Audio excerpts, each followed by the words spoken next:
Oh, it's great to have you. Please give us a brief bio on yourself, Wes. I'm 45 years old. Been hunting and fishing most of my life. I spent most of my years in the woods from the time I was probably 5. I'm a family man. I got a wife and 10 kids. And that's probably about it. Well, that's more than enough to keep a guy busy. Wes, if you could tell us about your experience in the outdoors, it's pretty common when someone comes back and talks about a dogman that they saw, where you'll have someone claim that they just mistook it for a bear, for a wolf that was on its hind legs because this person didn't know the way around the woods. That's not the case with you. Could you please explain your background out there and whatnot? Well, I'm a real serious hunter, real serious about deer hunting. When I go out there, I'm going out there to do business. I'll get in the tree stand at 4:30, 5 o'clock in the morning and stay there till it's dark all day long. I've seen bear, I've seen coyotes, I've seen everything that there is to see out here in Pennsylvania in the woods. What I saw was totally different.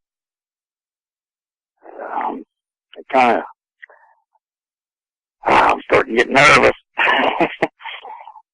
Think about it, it kind of scares me a little bit just thinking about seeing it again. Yeah, I have outdoor experience, and I've seen a lot of animals out there, and I've hunted other states. I've hunted Ohio, hunted Illinois, and never have I come across a beast like this before in my life. I'm just glad that I didn't have it come up on me like a lot of people I've heard saw it on foot. I was in a vehicle when I saw it. Well, thank goodness you didn't see it before that encounter and you haven't seen it since. I hope that was your first and last time having to deal with one of these things. Yeah, I got my fingers crossed that I don't see this thing again. It was pretty traumatic experience. I drove off and left. It didn't leave me. I left it. Let's jump right into the details of this encounter. If you could tell us what led you to being in that area where you had that encounter. Well, I've been staying down here at my mother's place, helping take care of her, and my wife's father's been really sick, so she's helping her father, so I'm staying down here, and I actually have a house in the mountains where you would expect something like this to be, is up there in the middle of nowhere, but we're out here in the suburbs down here, and so I got up around 1:30 and had my stuff packed. I was heading up north to go turkey hunting with my boys. I believe it was the second week in May.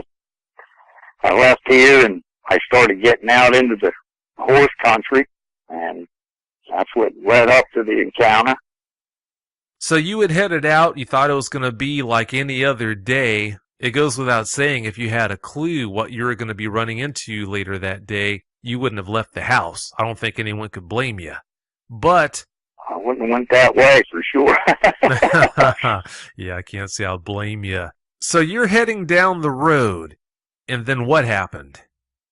I was going down the road, and as I approached over this little hump in the road, it flattened off and kind of went downhill, and I saw eyes, and I saw an animal walking toward the road coming from a stand of pines. As I got up closer, I thought, well, maybe this is a deer. I thought it was a deer. So I started hitting the brakes to slow down. I didn't want to hit the deer, because there's always deer crossing the road in this area. The more I started this, so I slowed the car down, and it started coming into focus what I was seeing. I put more pressure on the brakes. I slowed down, and I stopped. By the time I had stopped, I was right even with it, and it was right there. 15 to 20 feet off of the road. It looked at me, and I looked at it, and we locked eyes, and then I realized that this was something that I'd never seen before. Just looking at me, it kind of just shook me, it like looked right through me, and it was big, and it was probably 4.5 feet long from its nose to its stem without the tail on it. The tail was kind of puffed out a little, bushed out, going down on an angle, and it really spooked me.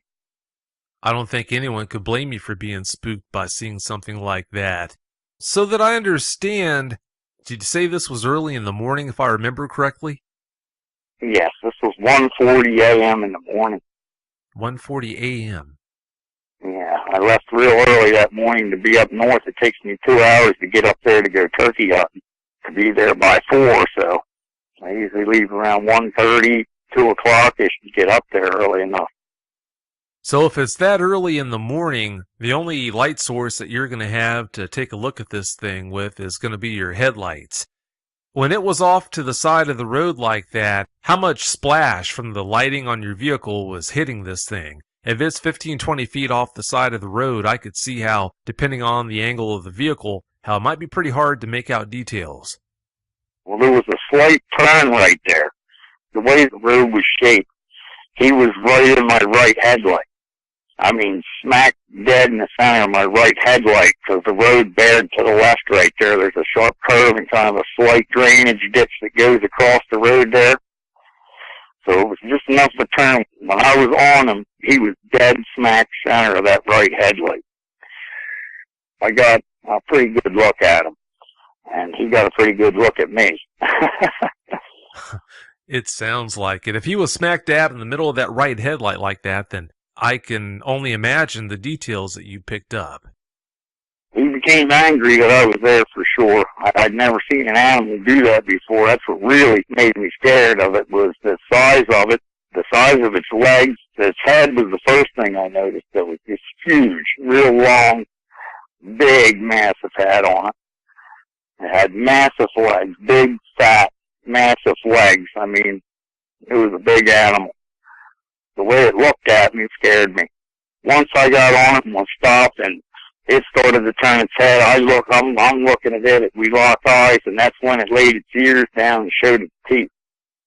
Me being a hunter and seeing animals and being around dogs, I've been raised around dogs my whole life. I've never seen an animal do that just by a car being there. Usually they'll flee from a car or do anything but act like that about it. And this thing got aggressive because I was looking at it. So you were heading down the road, Wes. When you came around that slight bend, as you were rolling up on it, you thought it was a deer initially. As you're rolling to a stop, that went out the window when you realized that it wasn't a deer. It was actually something you had never seen before.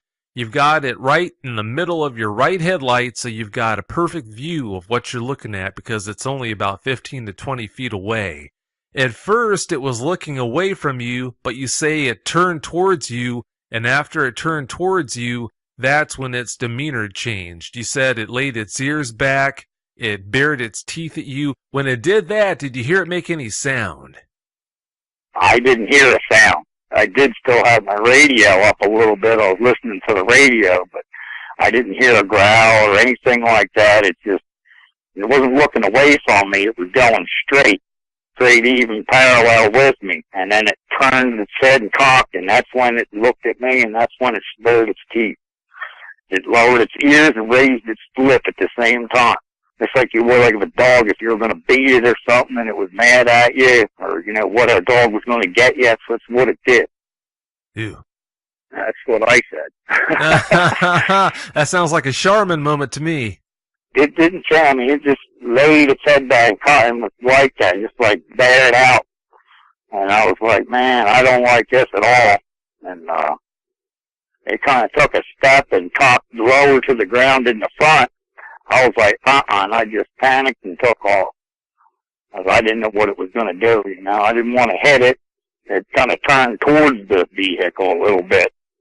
And that's when I just left. I just stomped her and went. Yeah, you handled that the best way that it could have been handled. Tell me about its eyes. What can you tell us about the way the eyes looked? The eyes were big amber eyes. Really big, and they were almost like an owl's eye, the way the owl's eye looks. And they were it's kind of hard and weird to explain, but they were sit back in over the skull. You could see the outline of the head or the fur, like the skull plate. They were in back underneath a little bit, like tucked in just a little bit. I mean, kind of wolfish. The best way to describe it, I think, is that it looked kind of like a wolf crossed with a bear.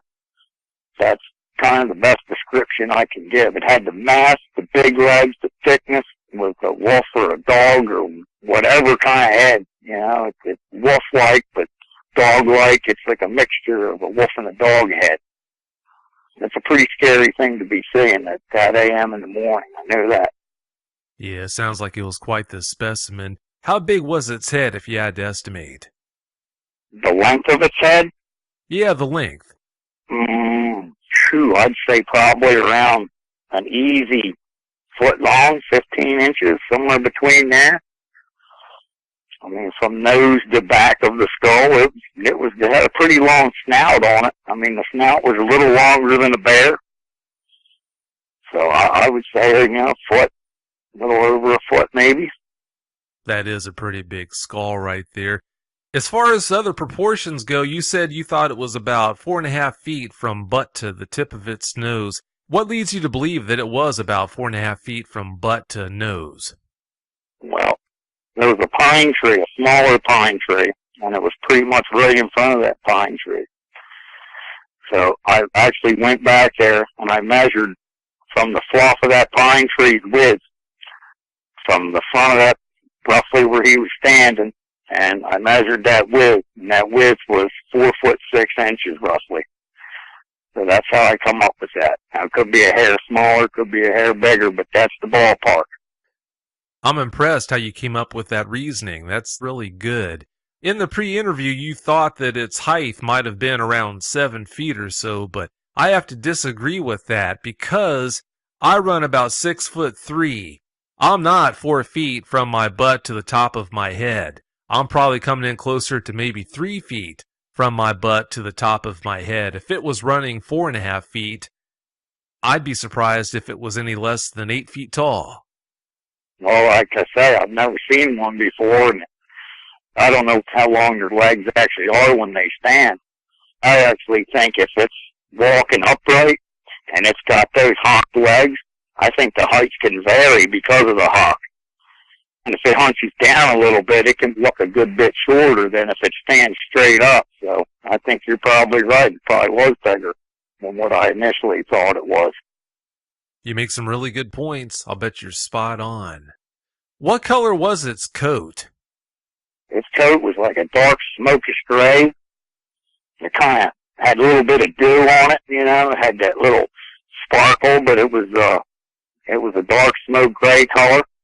The thing I remember about the head is the way it kind of came up and then bridged up and then kind of flattened off as it went over into the ears and the bottoms of the ears. I mean, my mom raises Doberman pinschers, and the base of its ear was just almost identical to a Doberman pinscher, but wider, like way wider at the the very bottom where it comes out of the head was wide, and its ear dropped up and had tufts of hair on, big tufts of hair coming off.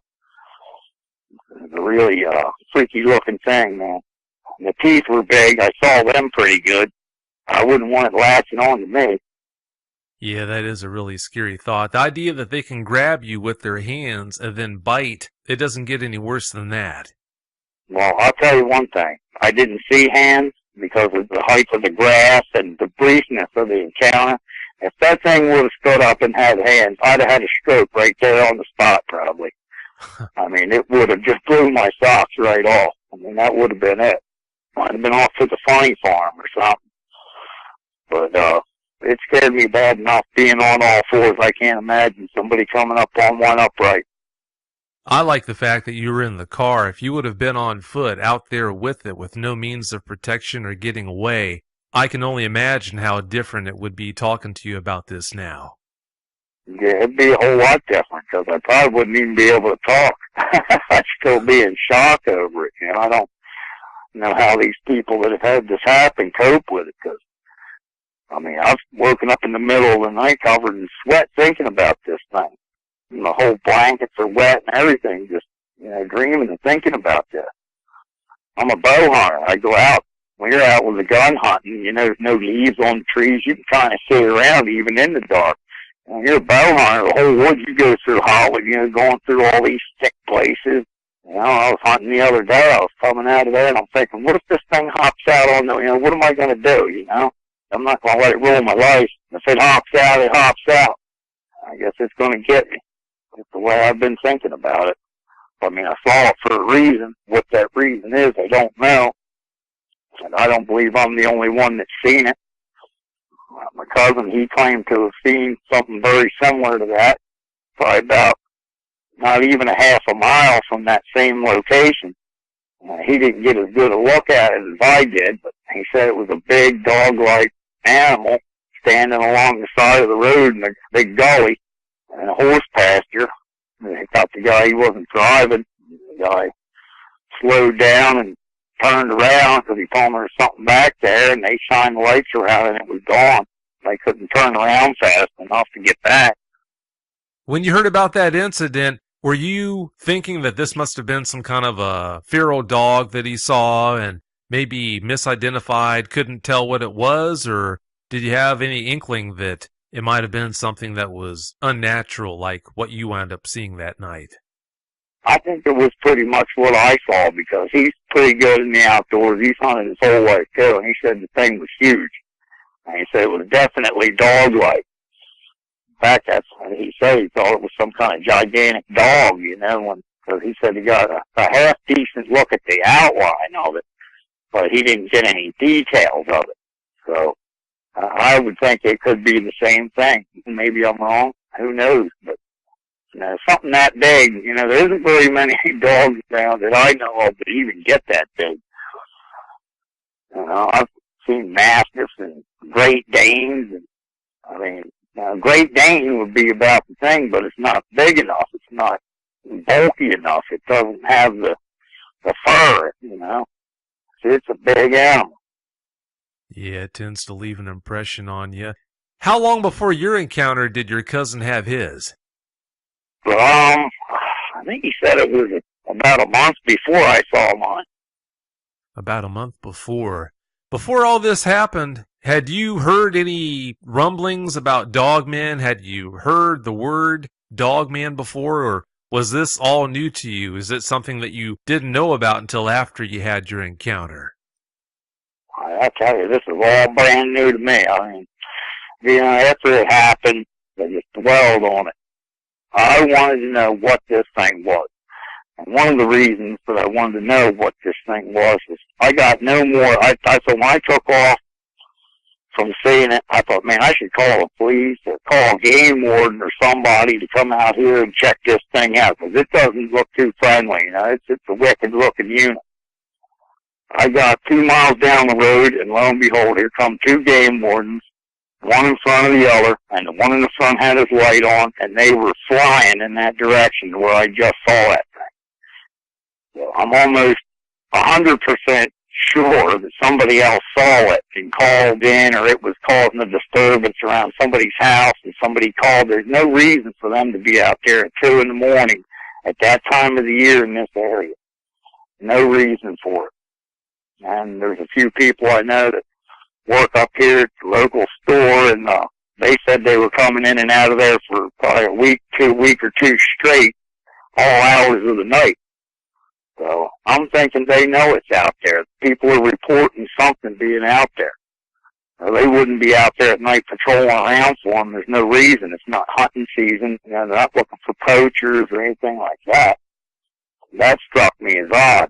After, you know, immediately seeing this thing, no more than 5-10 minutes later, there's the game warden going that way.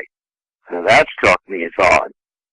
It sure makes you wonder about what their protocol is once they head down the road and get to that area, if it is still there. I sure wonder what they're supposed to do, what their instructions are, but of course we'll never know. Now, you shared with me in the pre-interview that your wife was at a convenience store and something interesting happened. What's behind all that? And my wife went in there that very night that I saw it. I went up after seeing it, got up there, and me and the boys waited till daylight. We went out, we hunted turkey, didn't have any luck.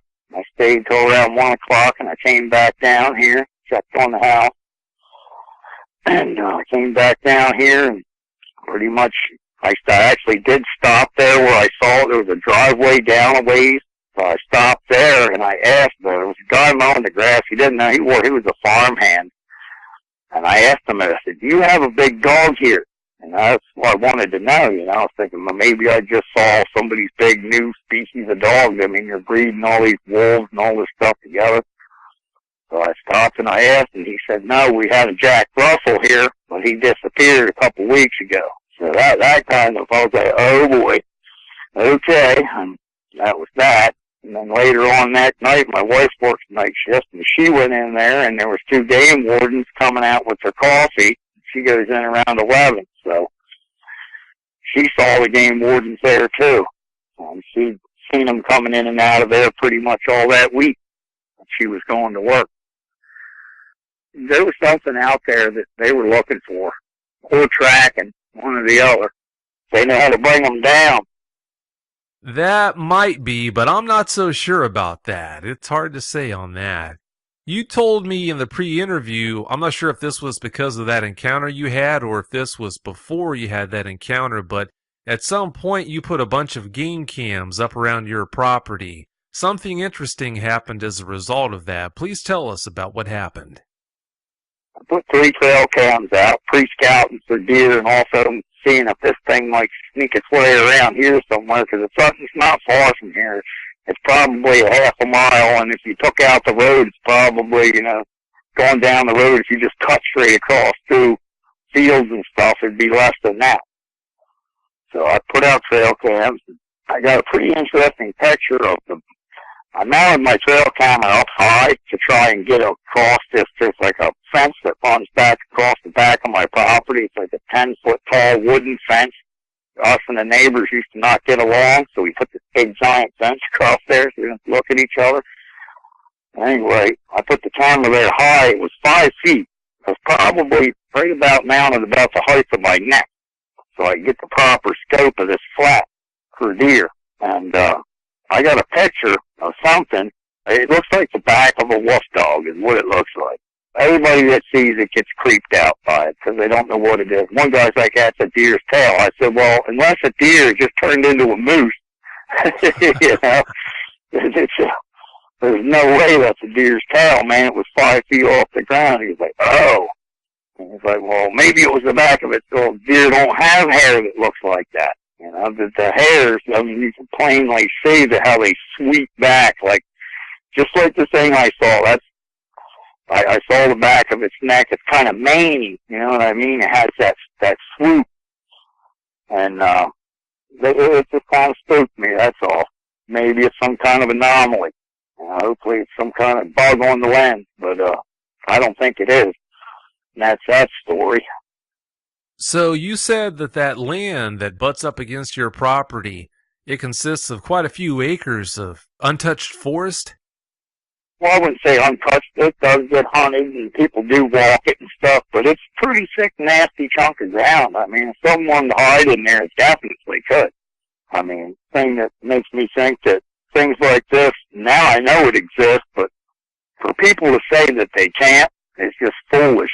Because I've hunted gigantic bucks, and some of them have just completely vanished, and I thought, well, somebody got him, and lo and behold, months down the road, there he is again.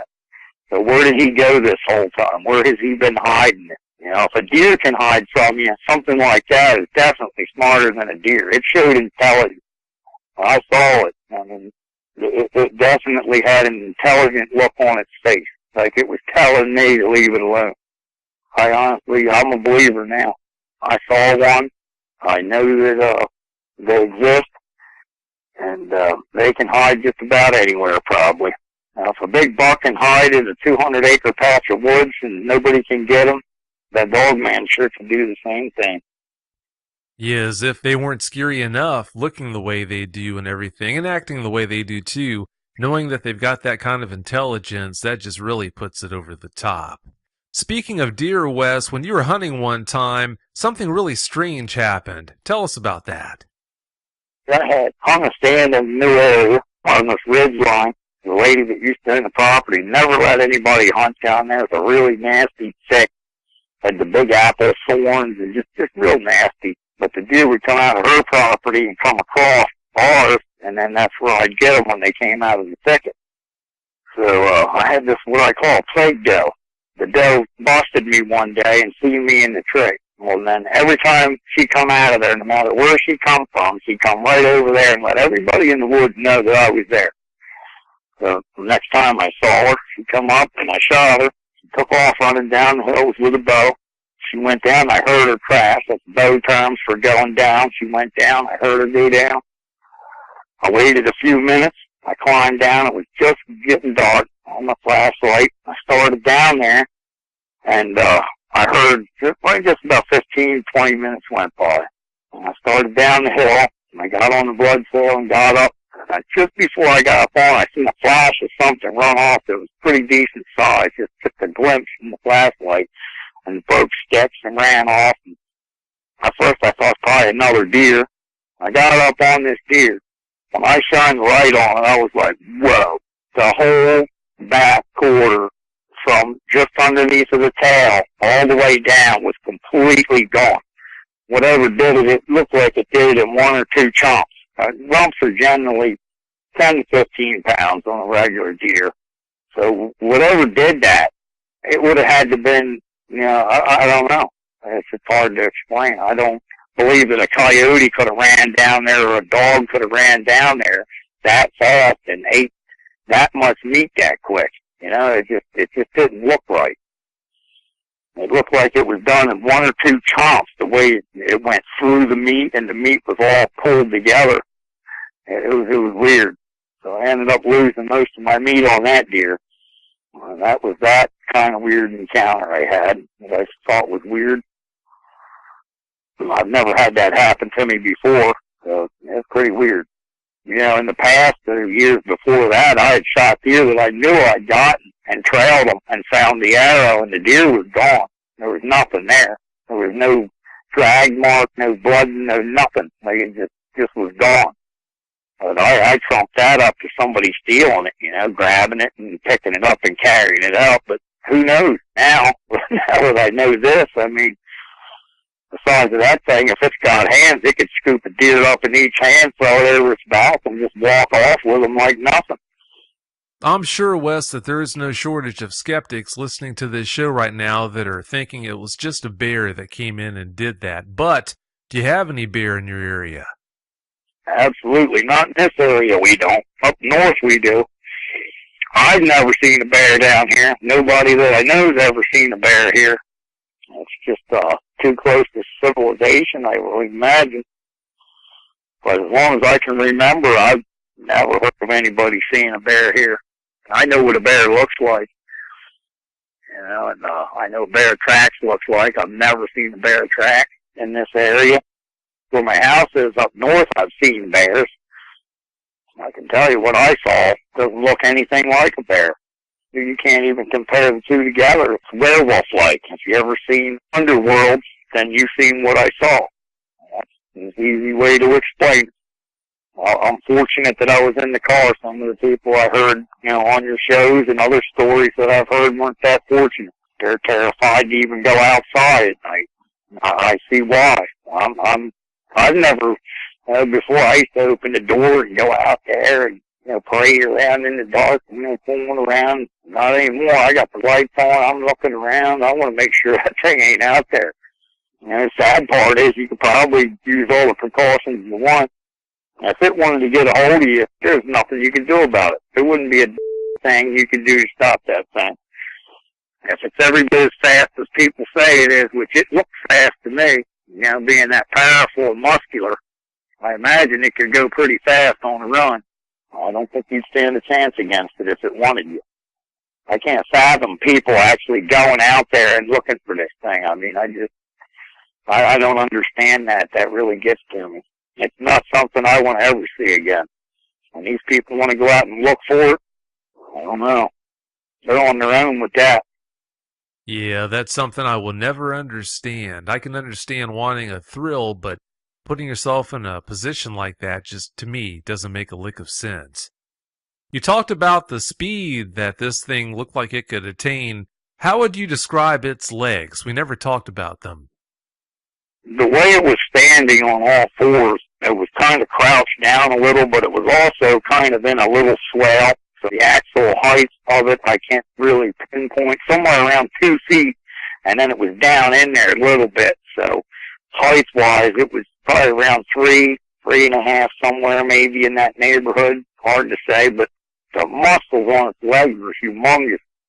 And the way that it was standing, its elbows were back, like rolled back, and its chest was jammed. You could see its big, bulky chest rammed out, you know, and you could see the lower fronts going down. It was huge, the legs.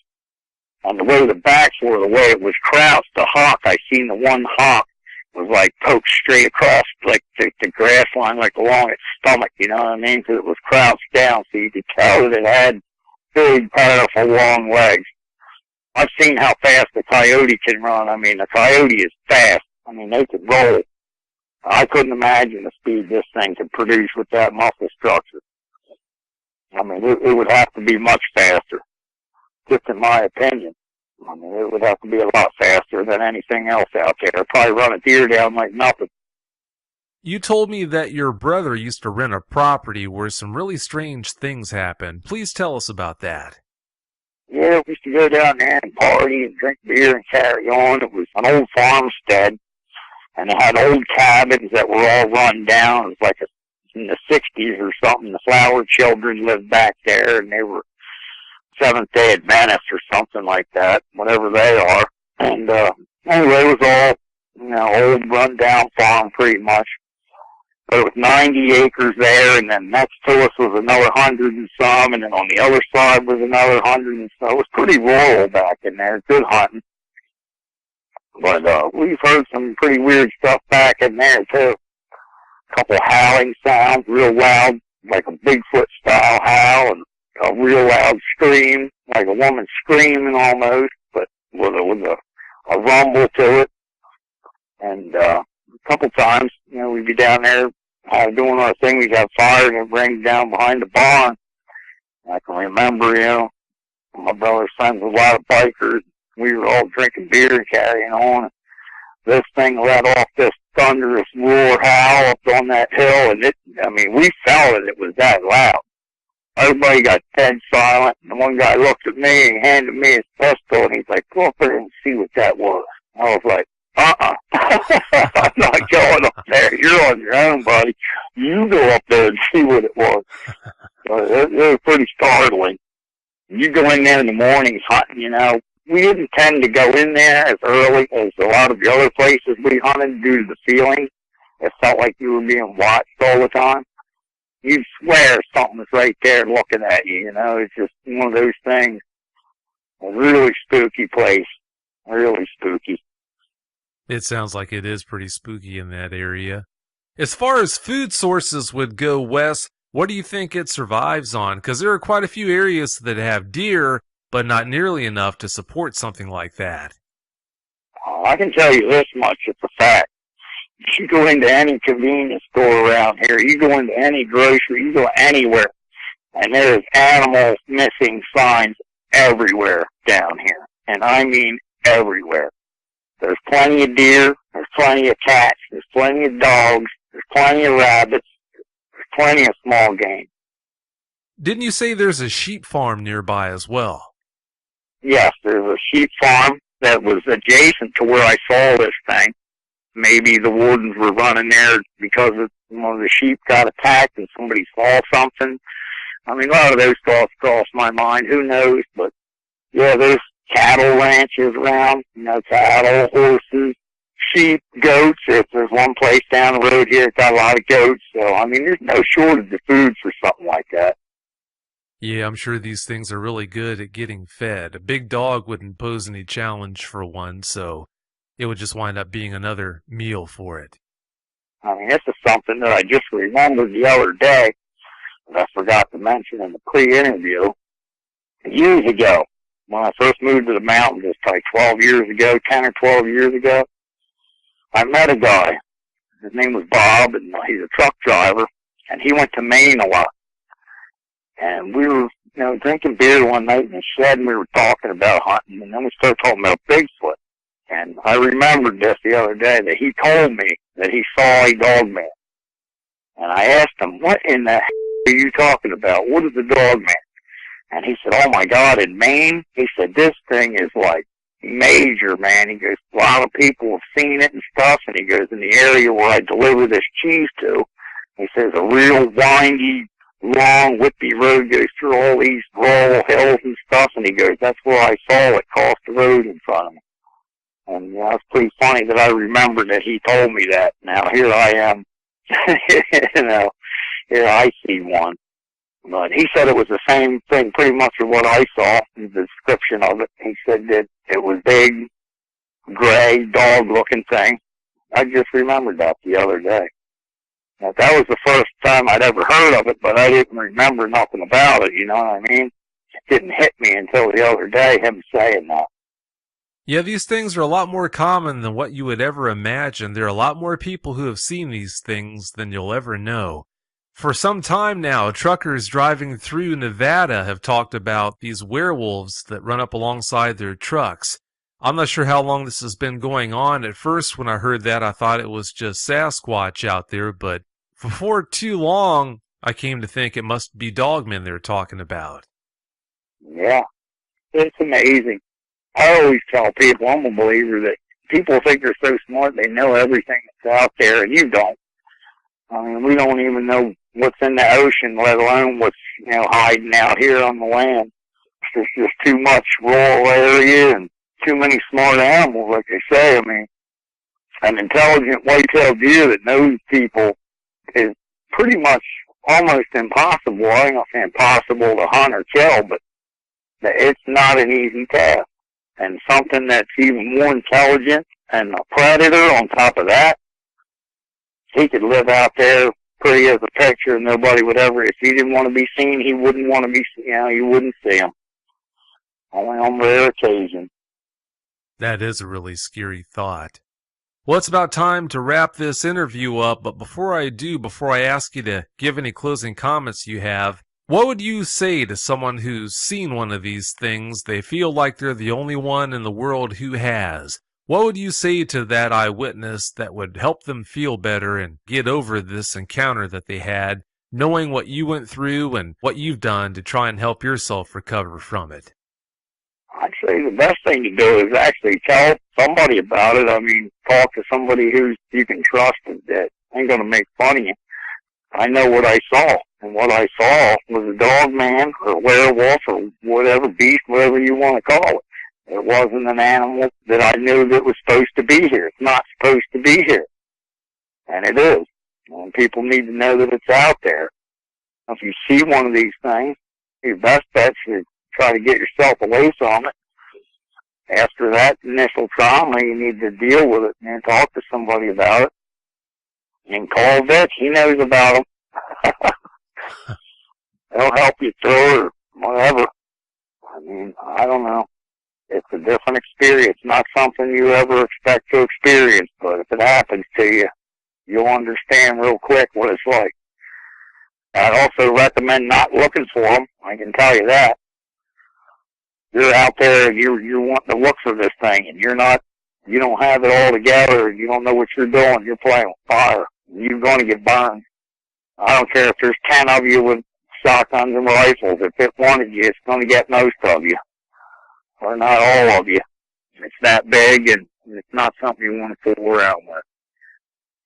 I just think of the damage a bear could do to you if it got a hold of you. Now you add part wolf to it. And you give it some intelligence. Some real intelligence. And that thing will devastate you. And the ability to grab onto you with hands that have talon-like claws on the fingertips, yeah, it just goes downhill from there.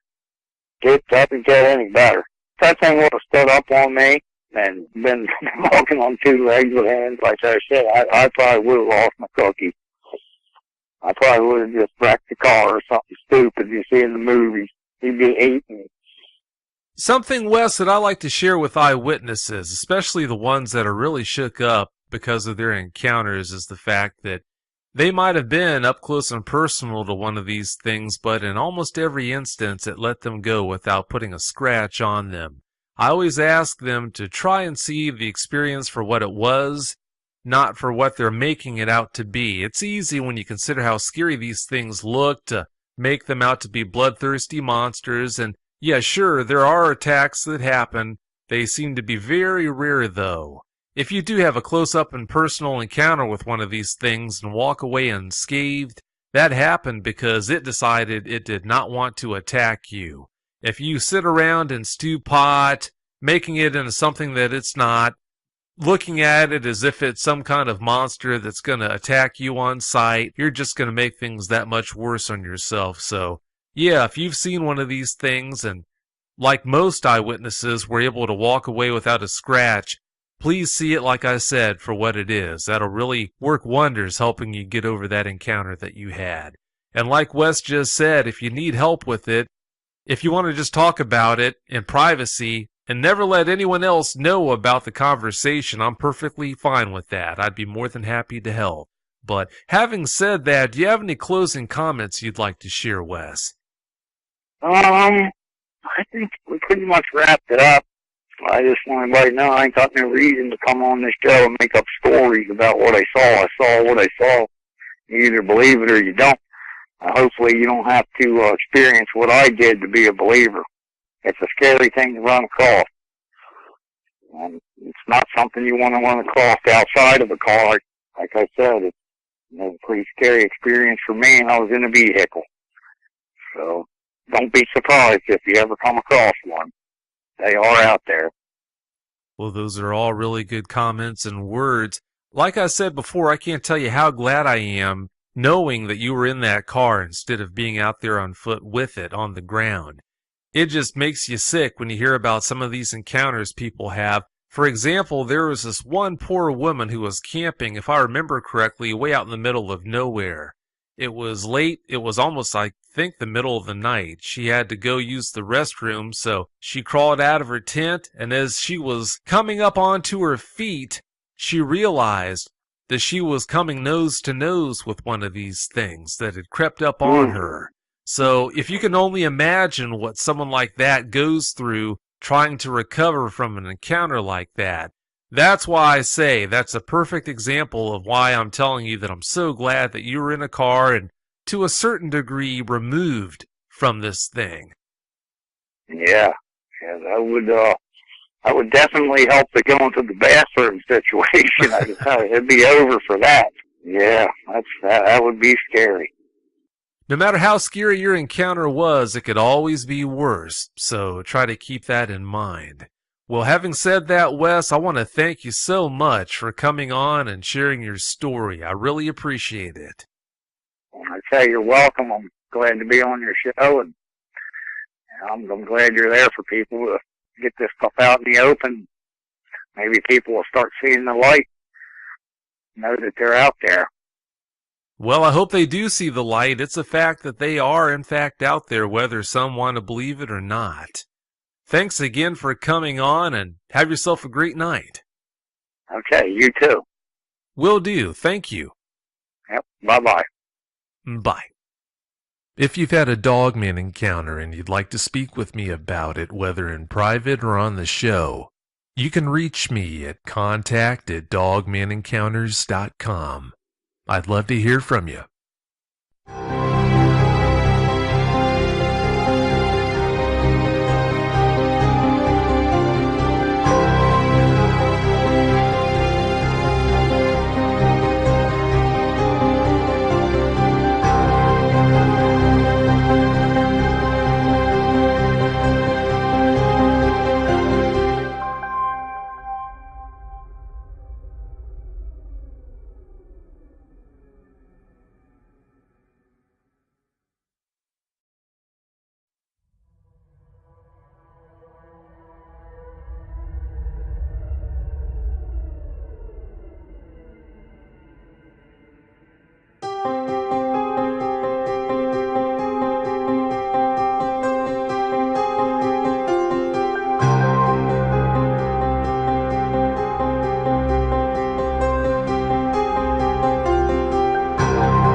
episode 64.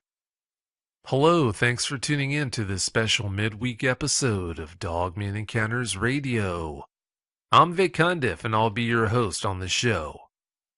It's my pleasure to welcome Paul Sinclair back to the show. If you'll remember, Paul was the guest for episode 62. Paul, welcome back to the show. Thank you very much for allowing me to come back. You know, episode 62 that we did about a week and a half or so ago, it was a very popular show. You were kind of pressed for time, and that's understandable because of the time difference. I've been looking forward to bringing you back on because I know there are a lot of other interesting topics that we can talk about. Excellent. No problem at all, Vic. I'm sorry to say I've not really got any new accounts that I can share with the readers, but in the last interview we did touch on little bits of the history of the area of Flixton and the surrounding areas of East and North Yorkshire. So, if you like, Vic, we could talk a little bit tonight about these places and maybe the significance to what we were talking about and what your show's all about. That sounds really good. Flixton used to be known by a different name, you told me in the pre-interview. What can you tell us about that? Indeed it did, Vic. I found out, and obviously anyone wanting to do a little bit of research on this can find out, that Flixton used to be known as Wolfland, which is interesting in itself when we're talking about the Flixton werewolf. Obviously, the East Yorkshire wolds and the North Yorkshire moors in ancient times were populated by wolves. I would have thought quite densely populated. The Flixton Star Car, which is the Mesolithic archaeological site, there's lots of artifacts and things being dug up in that area showing that wolves were sort of highly prevalent in the area. But for a place to be called Wolfland sort of adds a little bit more weight to this story, I feel. And there's little sort of links to other areas as well, Vic. When we spoke the other week, we kept touching on the road, the A1039. The last account that I got from the young lady on the island known as Spittle Corner, again the A1039, at the side of it is the old Spittle Farm. That place is the place where in ancient times, going way back into the 10th century, in the reign of King Athelstan, a knight who was then Lord of Flixton built a refuge to protect travellers from wolves, and it says, and infestation of savage beasts, lest they be devoured. These are in ancient writings by a scribe known as Camden. I don't know how far back that writing goes, but Camden wrote about this. What is interesting is, obviously, the refuge was built at Spittle Corner. A lot of writers have said it was built in Flixton. It's actually not Flixton, it's at Staxton. However, going through lots of research in various archives and places, the Bailgate at Bridlington, which was part of the Bridlington Priory, the one at Staxton, the refuge at Staxton, was called St Mary's Spittle, and that was overseen by the Bridlington Priory. But I found out that there was a second one in Flixton.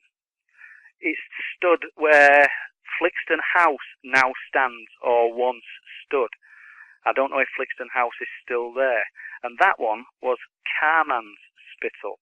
Now, that name is interesting in itself, because just below Flixton we have Flixton Star Car, which is a real sort of interesting place which we've just touched on. It's a Mesolithic site, and it boasts some fabulous artifacts that have been dug up around the area of Star Car, which would have been a lake in ancient times. It was after the Ice Age and man settled there. So the inhabitants of Star Car go back like 11,000 years, Vic. Some archaeologists have said that they thought these people were shaman. They found evidence of ritual killings, as in piles and piles of bones and horse butchery. One thing that they found nowhere else other than Star Car, preserved in the mud, is 21 red deer skull caps with aisles shaped into them and holes for straps. And it is thought by archaeologists that the early inhabitants of Star Car were using these in their ritualistic, what would you call it, their performances, working as shamans. They wouldn't have realised that we term them as that now, I know. But it sort of throws a little bit of interest for me on the story of the Flixton werewolf. if we consider the shamans all around the world that think that they go into altered states and become the animal of which the skin or the bones they're sort of wearing or working with. So if any of that was true, or if there is an ounce of truth in any of that, it takes the story of the Flixton werewolf far, far further than the 10th century. We're going back 11,000 years with the people of Starkar. It's actually the found evidence of Britain's oldest house at Starkar, dating back to 9000 BC. So I'm not trying to convince anybody that this is the reason we've got the story of the Flixton werewolf, but we've got a very, very sort of ancient place with lots and lots of history that can be sort of documented and backed up in the form of these skull caps, in the form of the archaeologists who believe that, well, I won't say all the archaeologists, but certainly archaeologists believe that the inhabitants of Starkar were shaman. So I think it makes for interesting thought anyway when we're considering what the origins of this creature really are. Just so I'm clear on something, you mentioned Carmen Spittle, I believe. Yeah, that's correct, Vic. Yeah, the first refuge built to protect travellers from an infestation of savage beasts. I'm sorry to labour on it, but these are the words that are used. The first one is at Spittle Corner at Staxton. This is the one that's been written about by previous authors, I would think. I don't think they will have known about the one in Flixton itself, because it's really took some digging out, and the information I've found has been in archives within the Bailgate and places at Bridlington Priory. Having said that, we've found out that there was a second one in Flixton called Carman's Spittle. Now, I only say it's of interest because there's only a mile apart. If we're going back, I don't know, to 10th century, we've got two refuges built to protect travellers from wolves and these savage beasts within a mile of each other, which is unusual in itself. But that said, it's close to Flixton Starkar, and I'm thinking we've got the inhabitants of Starkar who may have been practicing shamanism. Now, I don't know if there's any truth in shamanism, but certainly cultures all around the world believe that this is real.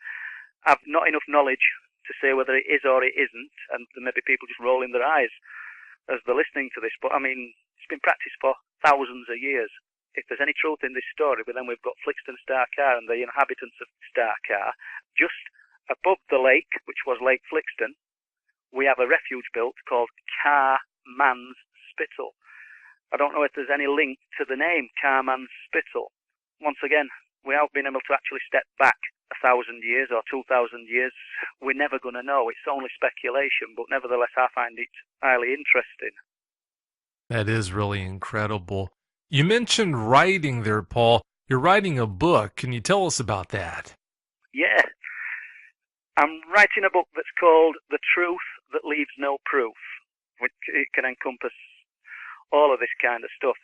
I've set off writing everything within a 25 to 30 mile radius of RAF Bempton, close to us, because so many strange things have happened around that area, Vic. Planes crashing between 10 and 25 miles off the head at Flamborough, compass anomalies that the trawlermen tell me about that only occur sort of once in a fisherman's lifetime, all around the same area. I've got recorded testimonies of trawlermen who've recovered bodies from the sea, from these aircraft, and they've been radioactive, the bodies.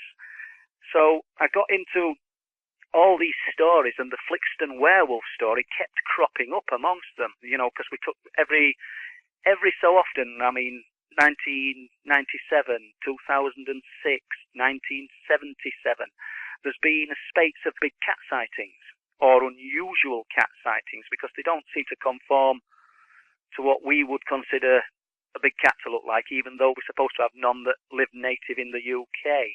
People have said after British Wildlife that these things, I think it was 1976, were released into wild, and I should think that some were. But the life expectancy is probably between 12 and 17 years. Well, we're a lot further down the road than 12 and 17 years from 1976, and these things are still being seen. So, to touch back on Flixton Werewolf, this story kept cropping up.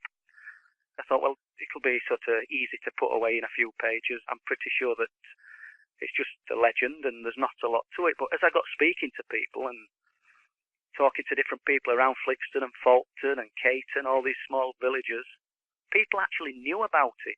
It took quite a lot of getting out, as I said in the first talk that we did, Vic, but people had actually heard of the Flixton werewolf and actually had stories to tell, and right up to the accounts of up to present day. So it's grown from what I thought would be a couple of pages into quite a massive bit of writing. In fact, I think you could write a book about it on its own. So that's how we come to the Flixton werewolf, Vic. There's a town close to Flixton by the name of Humnby, if I pronounced it right, hopefully, that has in the past been known by a different name with a dog or wolf reference. What can you tell us about that? I can tell you, Vic, that you've pronounced it right. It's Hunmanby, Hummanby. However, in its ancient past, it was known as Hundmanby. Hundmanby, the reason it was called that was because it was known as the farmstead of the Hound Man. The reasons why it was known as farmstead of the Hound Man possibly could be because the king kept his hounds at Hummanby. That is written, but it could also have other sort of reasons in that we've got the Flixton werewolf, or the stories of the Flixton werewolf, less than 4 miles away. There's Howell Moor at Goathland, which is 19 miles away. We have obviously Flixton, which was Wolfland. At Goathland, we have a creature called a Gytrash, which was a huge black dog or goblin horse. Why somebody should describe it as a goblin horse, I really don't know. But I find it interesting that we've got all these references to the dogs and the sort of savage creatures. The goblin horse, I can only think that where you have it, you have bears, you have all sorts of different animals that would compare in size to the things that people are looking at when they view the dogman. However, we've got nothing in the UK, really. We've got deer, I suppose, and we've got ponies. So I'm wondering when people are seeing such a surreal thing, quite savage looking, that's why they're referring it to something like a goblin horse. But it comes up as a huge black dog as well, and that, as I say, is at Goathland. At Goathland we do have Howell Moor. So that's just sort of two places quite close with references to dogs and hounds that sort of don't fit the norm. Well, where there's smoke, there's normally fire. I'd say since all these villages in that area have dog or wolf references, maybe there was something going on back then that led all these people to name these villages that way. That's correct, Vic. Yeah, I mean, once again up in Goathland, one thing I've not touched on, we've got Howling Dyke as well. And we've got Hundman Dykes up at Forden. Now, I've never touched on Forden in the talks, but Forden's at the top of Staxton Wold, just over the top, half a mile away. That's a place where the big cats have been seen quite often. So it was only when looking at Hummanby and finding out Hundman, as in Houndman, that when I looked at an old map and saw Hund Dykes at Forden, I realised what they were referring to, and it's Hound Dykes. It's spelt the same. I've been told there is a burial mound, although I haven't been able to find it on any map. I've been told by an old chap who's a bit of an historian, called Wolf Howe, up around Staxton, but I've not got anything sort of on paper to verify that at the moment, Vic. With regards to the refuges you talked about, you said that they were constructed allegedly to protect travelers from savage beasts as one of the threats. Was there ever a mention of what type of savage beasts they were trying to protect these travelers from? No mention, Vic. And what's interesting is it says for protection from wolves and an infestation of savage beasts. So it's something other than a standard wolf, I would have thought, or maybe I'm reading too much into it. It sure does make you wonder. I can't help but notice that they described it as being an infestation. So we're not talking about just one or two scattered about. There must have been quite a few of these things, whatever it is that they're talking about. That's correct. And there was one other thing that's just come into my mind. When we were talking about Flixton Star Car, the Mesolithic site where the early men lived 11,000 years ago, I think it's Camden again that writes that the wolves of Star Car used to cause carnage when they descended or came out because they preferred the blood of the animal to the flesh of the animal. Now, not being a hunting man and not knowing much about wolves, if I'm being truthful, I don't know whether that's the norm, Vic. I mean, I would have thought they'd have preferred the flesh, but this is sort of ancient writings by a scribe called Camden, going back hundreds and hundreds of years. But why he should say that, I don't know. As I say, it is an ancient bit of writing. I don't even know where I've got it now to sort of read the exact text to you, but I do have it. A lot of these things are very hard to figure. All this talk about wolves and strange behavior brings up another question for you. You told me that the Saxons had a unique name for January. What can you tell us about that? Yeah, the Saxons called January Wolf Month, and it meant the month that you were most likely to be devoured, eaten by wolves, the leanest month of the year. So they called it Wolf Month, which is sort of quite frightening, really, isn't it? That is a scary thought. That does make sense, though, that they would call it that. If you think about it, January, there really aren't going to be very many resources for wolves to feed on, so if you have slow-walking travelers out there in the woods with no really effective means of protection, I can understand how that would be a big problem. Well, they would be fair game, I would think, Vic, wouldn't they, you know? Yeah, that wouldn't be a good situation. Speaking of the Saxons, you also told me that they were out to catch a man who had an interesting name that they had given him. What can you tell us about that? That's right. There's an old book that's been written in 1605. I'm not sure of the surname. I'm going to pronounce it, but it's probably going to be wrong, and I think it's Richard Vesturgens. If I'm wrong with the surname, then listeners, I do apologise. The book is called A Restitution of Decayed Intelligence, and it sort of chronicles the Saxons and their sort of lifestyle, and he talks quite a bit about wolves and werewolves. He recites, again, I think he's reciting what Camden earlier wrote. They were hunting a man called Goodwin. They put a price on his head. They called him Wolfhead. Now, I don't know whether they called Goodwin Wolfhead because he took on the form of a wolf, or whether that's the terminology that they used for someone who was being hunted, for want of a better word. But Goodwin was called Wolfhead, and that can be found in this ancient book called A Restitution of Decayed Intelligence. And if I'd have had more time, Vic, I would have talked more about what the book says about the werewolves in the book, because it really sort of was interesting. Werewolf sounds like it originates from Germany. You probably already know that, Vic. I don't know whether you do, but from what I've read in this book, it does. In France, they called it the loup-garou. Is any of this familiar to you, Vic? It is familiar. We do have our own loup-garou references here down south in the Louisiana area. That is interesting, Vic, yeah, because this book, 1605, Restitution of Decayed Intelligence, it says in Germany they were called werewolf, in France, loup-garou. So these names for similar creatures, they go back hundreds and hundreds of years. It sure seems like there must be something to it. You told me you think the moon might have connections to sightings of dogmen. What can you tell us about these theories you have? I don't want anybody to think that I'm imagining that these things are changing at the sight of a full moon as depicted in a Hollywood film or a horror film, because that is not what I think. It's just that doing research into the book and living close to the North Sea, I've been checking tide times for the strange things that have happened. There's missing people at Bempton. 12 have gone since 2004, just vanished. Please don't think I'm connecting them to this, because I'm not trying to, but it tied in with the moon, and I noted that these missing people, the bulk of them had gone on a waning gibbous moon.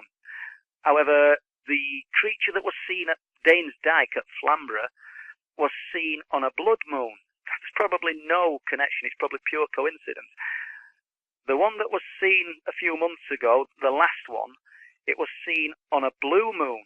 Now, I'm quite happy for people to correct me if I've got my information about the moon wrong, but I believe a blue moon is when there's two full moons in the same month, hence you say once in a blue moon. So I was just wondering if there is any connection to the moon. once again, don't ask me why. As I previously stated, if you've looked at everything and you've searched all logical answers, then you've got to start looking at illogical answers. Because if you can't find truth in the logical stuff, it's got to be there somewhere, or some grains of it are. You must be a fan of Sir Arthur Conan Doyle. Not really, no. Yeah, that's a phrase he coined. Really? It sure is, with Sherlock Holmes and everything. Talking about all these strange anomalies associated with the Flixton werewolf or dogmen, you noticed something strange about ley lines in the area and how they connect to these sightings. What can you tell us about that? Well, top of Flixton Wold, you've got R.F. Stakston Wold. Now, that was originally a Roman hill fort going back hundreds and hundreds of years. Just behind Stakston Wold, you have the Barrow Cemetery that we talked about in the last one of Sharp How. Now, Sharp How is where the chap who's an old man now saw with his friend the creature squatted down against a tree on its haunches. I'm no expert on ley lines, but I've done a little bit of research on this. In between Sharp How and the Rudston Monolith, which will be about 12 miles away, there's a lot of ley lines said to emanate from the Rudston Monolith. It's the tallest standing stone in Britain, by the way, the Rudston Monolith. Don't ask me to say how tall it is, because I just haven't got that information on the top of my head. But there's a burial mound called Willie Howe. It's probably the most famous one in England, so if anybody wants to type it in, it's just W-I-L-L-Y and Howe, with an E on the end. Now, me and my wife took some dowsing rods and we went round Willie Howe last year, and we found that there's two lines cross in the centre of Willie Howe, and yes, these rods did work. Never used them before. They did turn in, and we put stakes in the ground where they were turning in. We both tried it. We went over the area several times. We spent a full afternoon up there. The centre of the mound, it looks like these lines cross at Willie Howe. Now, there's been no dogman sightings at Willie Howe, but there's been lots of UFO activity at Willie Howe and big cats. What I find interesting is then if you get an ordnance survey map and you put a ruler on it from Rudston Monolith, because one of the lines runs to Rudston Monolith. From Rudston Monolith, it runs through Willie Howe and up to Flixton Star Car. Then we've got an area of land at Bempton called the Leys, associated with ley lines. The whole area is scattered with standing stones and ley lines. It seems strange that these areas collect or seem a magnet for strange activity. There's got to be a connection to the ley lines. It's some unseen energy. Like I said to you before, and I don't expect everybody to agree with me, I think there's more to these creatures than pure flesh and blood. Otherwise, I think these expert marksmen and hunters at your side of the world would have brought one down by now. And I'm just not sure if these things aren't interdimensional. Maybe the ley lines have something to do with it. I'm talking without any knowledge, as in scientific knowledge, but who has any knowledge on this? Everything has to start somewhere, and I'm sort of scratching my head and looking at the ley lines, looking at the area, looking at all the burial mounds. They were all put in these locations because of something of great significance.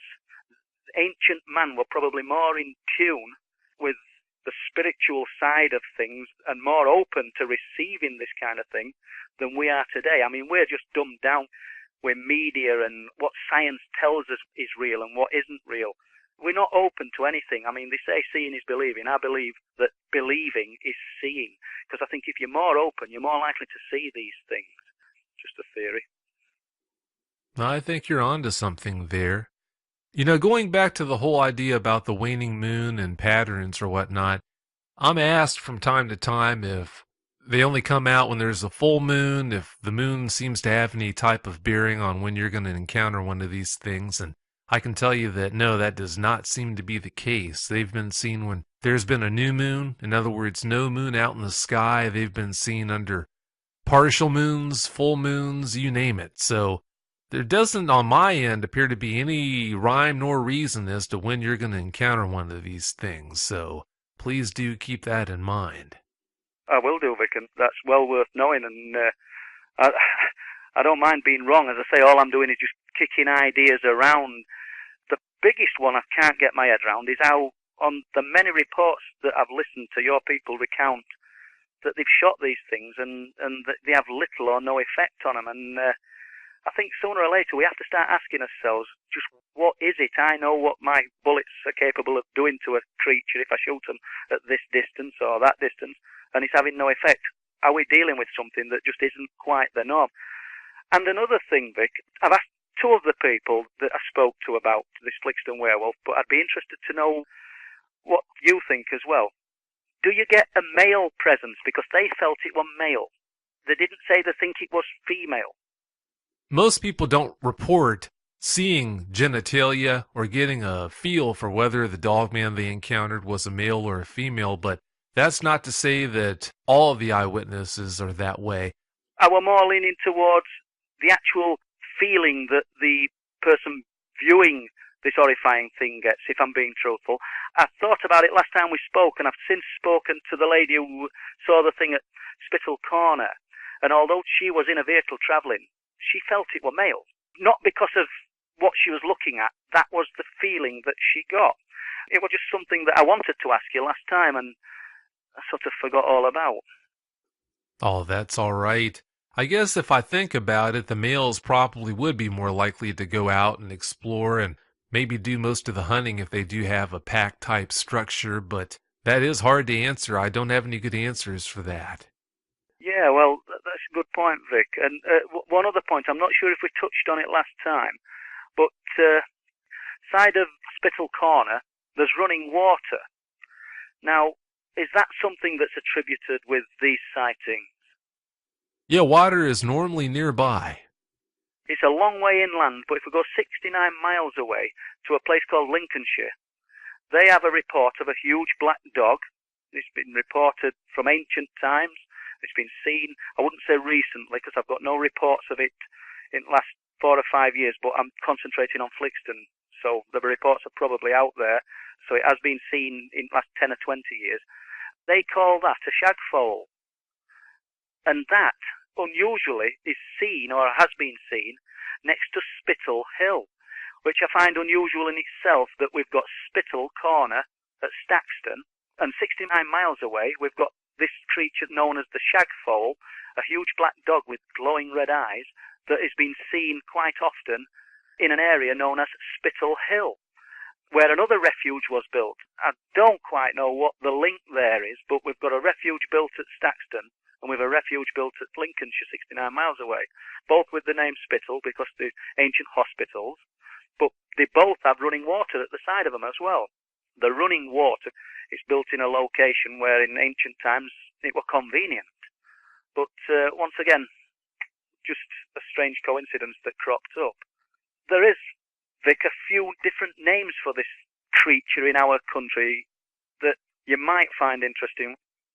We've touched on the Guy Trash in Gothland. It is also known as the Barguest in North Yorkshire. Apologies if I'm pronouncing this wrong. In East Anglia, we have the Black Shuck. Once again, huge black dog, flaming red eyes, sort of the pattern's forming, isn't it? And then we've got the Capelthwaite in Westmoreland in Cumbria, a similar creature. In the Highlands of Scotland, now this one's slightly different because it's been said to be dark green in colour, so don't ask me how that works, and it's called the Coo Sith. Coo-Sith. In Suffolk, we have the Black Shuck, or the Gallitrot.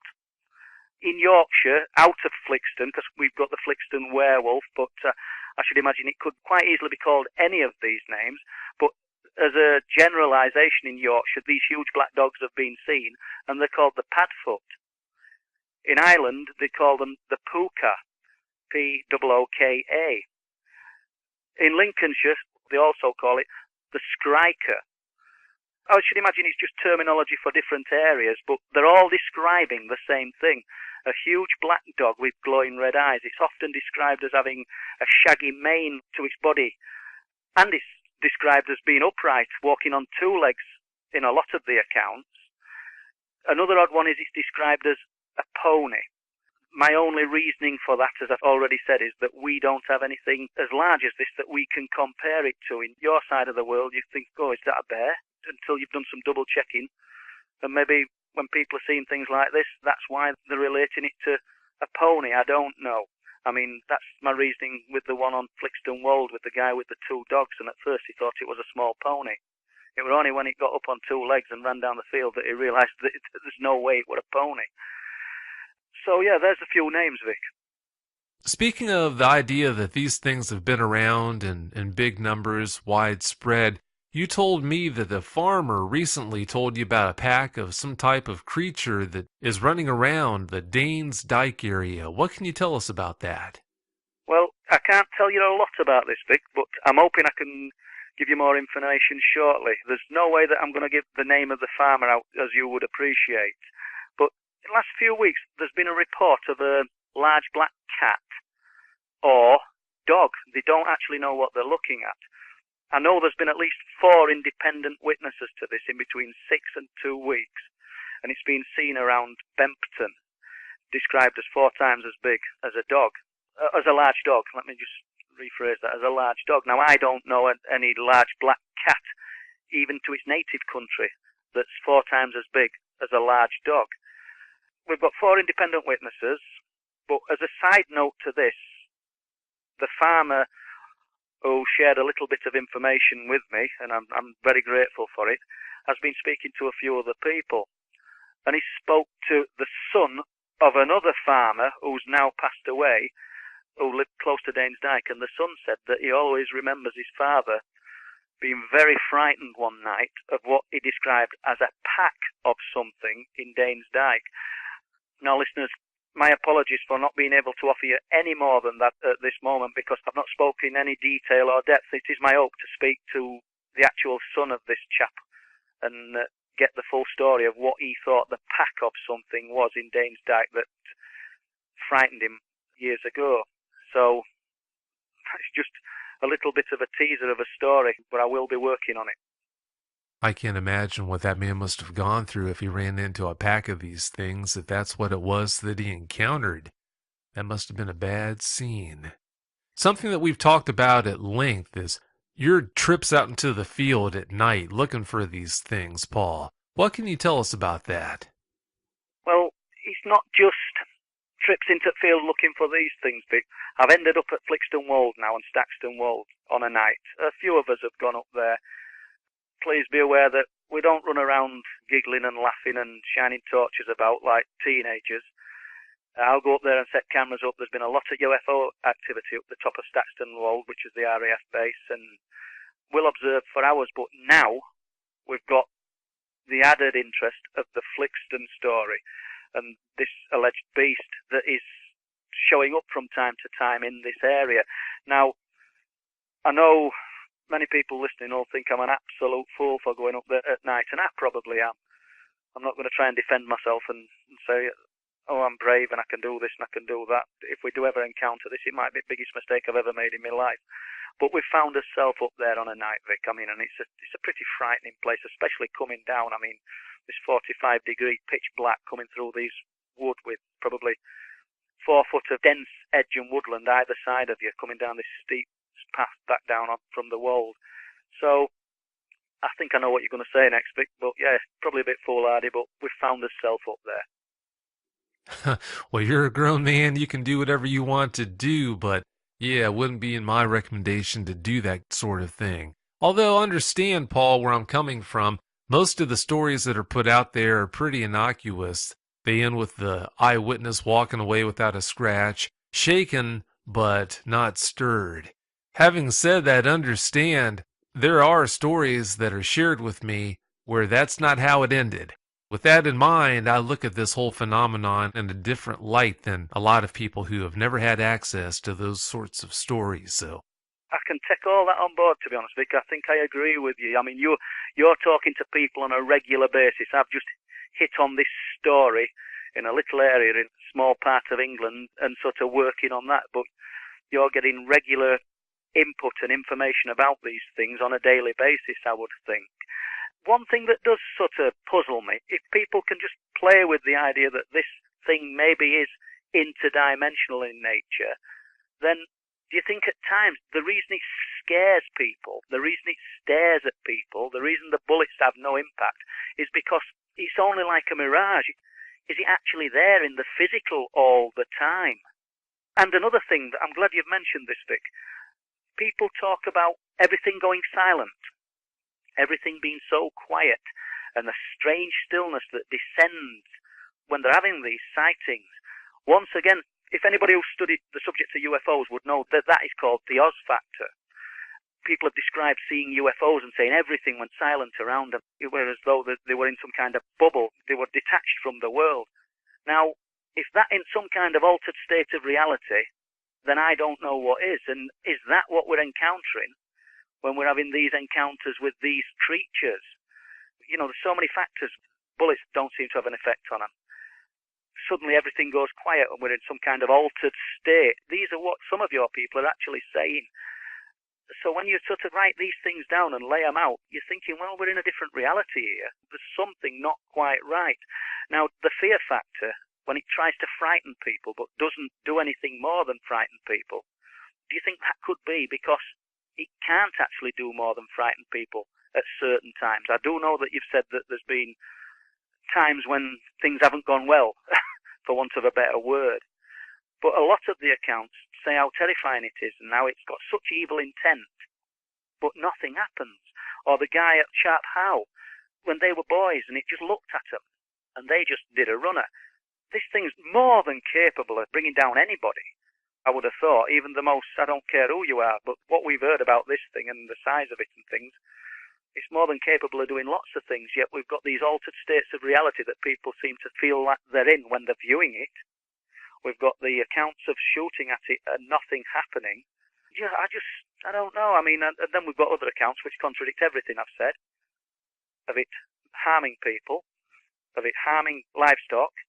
So it really is a difficult one. I mean, one part of me says the interdimensional altered state, is this possible? And then the other part of it sort of throws us back into the reality of that this thing is a flesh and blood, living and breathing creature. And I don't know myself. Once again, I'm sorry, listeners, but I'm just kicking ideas out there, hoping it might make people think and hoping somebody might come back with something at me that will sort of help me to look a bit harder at it and make me think differently. Well, I'm not going to deny that they do a lot of things that are very hard to explain. As far as some of the cases where they've been shot at but weren't killed, in instances like that, I know where they've stepped on twigs and snapped the twigs. That right there would indicate that they are in a here and now type state. If they're able to snap a twig, then you would imagine that that bullet would be able to have full effect on them. That's just something that I can't explain, but in a lot of instances like that, they've done things to indicate that they are in a here and now type state. You're not the first person to mention the possibility of them being interdimensional or having some other kind of a strange quality like that. I don't know how to explain how they do a lot of the things they do, but they sure do some awfully strange things. There's no denying that. Yeah, I agree, Vic, and that's just thrown me onto something we talked about earlier in this ancient book, Restitution of Decayed Intelligence. This chap writes that it was believed that werewolves were ancient sorcerers, and they wore a girdle of skin, and they anointed their bodies with a cream made and derived from something linked to the devil. When they looked at themselves, they believed that they were werewolves. Anyone looking at them while they were wearing this enchanted girdle with the anointed cream that they put on the bodies on them, anyone looking at them saw a werewolf, yet they never transformed. It was some kind of mirage, some kind of illusion. Once again, we're jumping miles away from stories of Flixton werewolf and stories of dogmen at your end of the world, but it's interesting the accounts of the werewolves to sort of throw these in the mix. You know, how ancient people viewed it, and they thought that they were ancient sorcerers. Some early people did. Once again, that writing's in that literature, the Restitution. So quite what truth is in that, I don't know. I mean, some of the things that we can do now would have been looked upon as magic 100 years ago. Some of the strangest things that people say could be true. Well, that's a good point. It might seem really strange to us that they had those ideas, but I guess it all ties in. Our current views on dogmen, their views on werewolves. it all comes together to talk about the same thing, in my opinion, so I guess it's not my place to discount that. Yeah, I think you're right, Vic, and probably it's early man's attempt to describe and come up with ideas as to what these things that people are still seeing today. It's just we're coming up with other explanations for them as we've evolved and as we've sort of become more educated. I think ultimately they were seeing the same things back then. Yeah, that's how I see it. I think you're right. Now, another strange phenomenon with these things that you've already noticed, you even mentioned that in the pre-interview. What do you have to say about the tendency of these things to seemingly be seen and then just disappear for a period of time? I don't understand it at all. Can I just touch on the big cats with this? Sure. Because obviously we've got no native big cats here in the UK, yet we do get sightings of them, and these creatures seem to appear and become as real as any big cat seen in its native habitat, but only for a short period of time. 1977, we had a sort of flurry of big cat sightings here in eastern North Yorkshire. 2000, we had them. 2006. I'm not sure. Once again, I'm sort of linking back to this interdimensional thing, or linking it to the ley lines. Maybe some kind of energy or portal that allows these things to come through. And I realise that's going to be too much for some people to accept. I mean, when you're out hunting in woods and forests, you don't want to start thinking about portals and energy lines. Just think it's a flesh and blood thing, and I have full respect to anybody. But obviously, these are my views, and I'm not saying I'm right, but at least consider them. And I think the same thing could be happening with these dogman sightings, to be honest. And I think that's the reason that they're so elusive. I mean, they're sort of here 1 minute, and then there's nothing. Although there again, I've listened to some more of your reports where they're terrorising properties for years and years and years. So I find myself contradicting myself constantly. You know what? Don't feel bad about that. I can't tell you how many times I've experienced that. Just when you think you've got a bead on something that they do, how they do it, something else happens to just let you know that you don't have a clue about how they do things or certain qualities with regards to them. So, yeah, I feel for you. I've been there, done that. Yeah, well, thank you very much. I mean, you'll have heard of the alleged guy who thought he was a werewolf in the 1500s, Peter Stump. I don't remember his name, but I think I did hear about the story. I think he was in France, and he was executed in 1589. He believed he transformed and he was a werewolf. He killed 13 children, 2 women, 1 man, and such was the terror that this man instilled in people. They didn't even kill him in a way that, I don't know, he weren't hung or burnt at the stake. They pulled his body parts from his body. I'm sorry for being so graphic. They broke his legs and his arms on wheels. Then they pulled his body apart with hot irons. They believed he was a werewolf. I'm not saying that he was, but this was the sort of terror and fear that this instilled in the people in 1589, when this man sort of actually inflicted his reign of terror. Yeah, well, back then they had a different way of doing things, that's for sure. After seeing something so scary, I can't blame them for overreacting, which it sure sounds like that's what they did. It's funny how time changes things, Paul. About 10 years ago, from what I understand, you were headlong into UFO research. What would you have told someone then who told you that you'd be looking into the Flixton werewolf now the way you are? I'd have probably laughed at them, Vic, if I'm being truthful. I really would. I mean, as bizarre as the UFO accounts are, I've had a lifetime of experience with UFOs, and it's a personal experience. It really is. That'd be something to talk about another time, maybe, but we're not talking about UFOs. But the Flixton werewolf, I mean, where do you start and where do you end? I genuinely just did not think there was anything to it. I just thought it was just an old folk tale that had been handed down and handed down. But, I mean, I can tell you now that the last account I got absolutely sealed it for me. I mean, the old guy's account of Flixton Star Car convinced me, but the last account at Spittal Corner just sealed it. This thing I know we're all going to differ on whether it's flesh and blood, whether it's something interdimensional, or whether it's something else altogether. This thing, in whatever shape or form, is real. That's as much as I can say. I'm convinced of it. It's real. And now I'm intrigued. I will dig and I will dig and I will dig. That's the nature of me. And I'll continue to until I've got more answers. I might never get any answers, but it won't stop me looking. Well, like you said, this thing is real. I don't see how anyone who was in full possession of the facts could deny that. The people that don't accept it as being real are the ones who don't know much at all about it. They've closed their minds off and refuse to even consider the possibilities, so I don't think that could be argued. Having said that, Paul, I want to thank you so much for coming on. Before we get out of here, do you have any closing comments you'd like to share? I'd just like anybody listening to just take on board what I've said. Don't take anything as sort of fact. Have a look yourself at what I've told you about as regards the refuges, Flixton Star Car, and have a look into it yourself. I mean, it'd be brilliant for other sets of eyes and other minds to look into this ancient story and other ancient stories, because there's probably correlations to lots of stories at your side of the world and in other parts of the world that would help throw light on the Flixton werewolf, or this story can help throw light on other stories.